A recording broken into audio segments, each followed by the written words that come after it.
Hey, greetings everyone from our home to yours. I hope that this finds you safe and well. Happy Sunday. As you know, for the past 74 plus episodes or weeks, I've been talking about the things that Jesus has said and taught in the book of Matthew. So I started at Matthew 1 and I've worked my way through, and now I'm in Matthew chapter 24. And if I was not dedicated to working through Matthew line by line and verse by verse and exploring and studying what Jesus said and taught, I probably would skip this chapter because our passages for today come from Matthew chapter 24, and this whole chapter is prophecy about what's going to happen and then Jesus' return.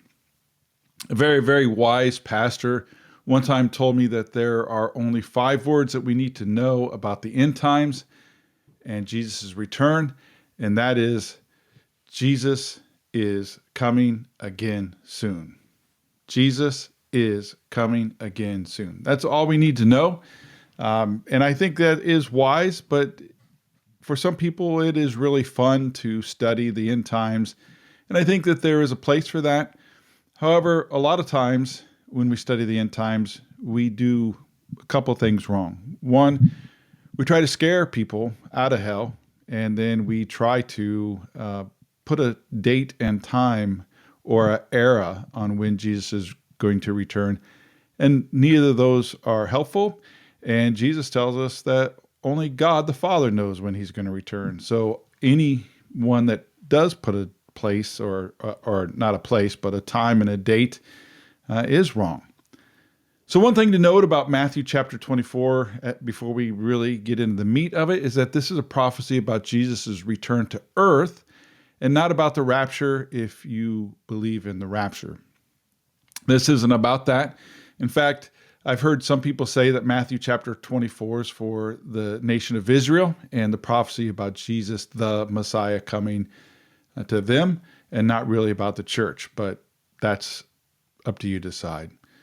So with all the things going on in the world, and almost a year ago, the tragedy that happened in Israel, sending them into war, you see a lot more folks, and it ebbs and flows, but you see a lot more folks talking about the end times again. And if you were a pastor in 1999, there was a lot of talk about, prophecy and the end times. A lot of books were written. But we as a church need to remember that there are no prophecies that need to be fulfilled for Jesus' return for his church. Let me say that again. There are no prophecies that need to be fulfilled before Jesus comes again for his church. So there are no signs. There are no things or indications about Jesus coming for us.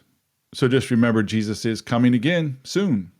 When you read Matthew chapter 24, you may get tempted to start worrying when you hear about natural disasters and war.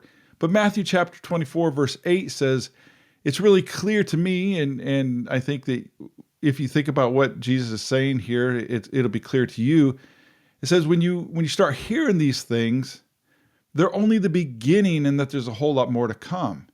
So if you start thinking that the earthquakes and natural disasters and war are a sign that Jesus is coming, just know that that's only the beginning and there's a whole lot more to come. And so a whole lot more things are going to happen before Jesus does come.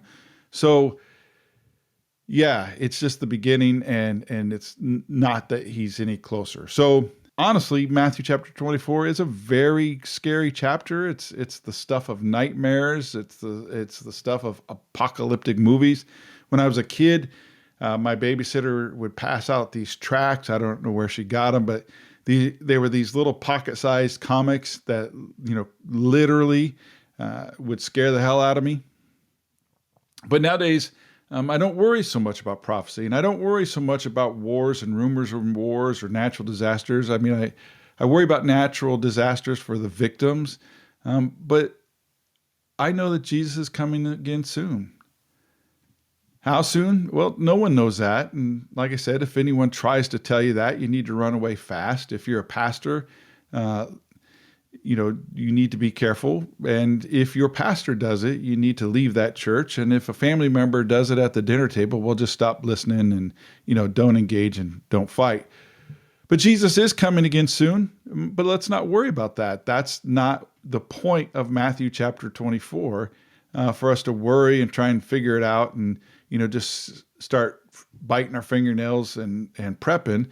What happens is just not worry about it. Whatever happens in this election, it's not prophecy. It's just an election. So the point I'm trying to make is we just need to live. We need to live our life the best way that we can. And we have to be the best person that we can to all the people we can. We just have to live humbly and live like God's asking us to live until one or two things happen. We get called to heaven and die, or he comes back for us. We can't waste time trying to figure out what the text says about when he's coming back. Just live like he's coming back again soon and live your life fully serving him and serving others, because that's really what Jesus wants. He didn't tell us to live this way until we hear, rumors and then start living the right way. He told us to live this way, knowing that he's coming again soon.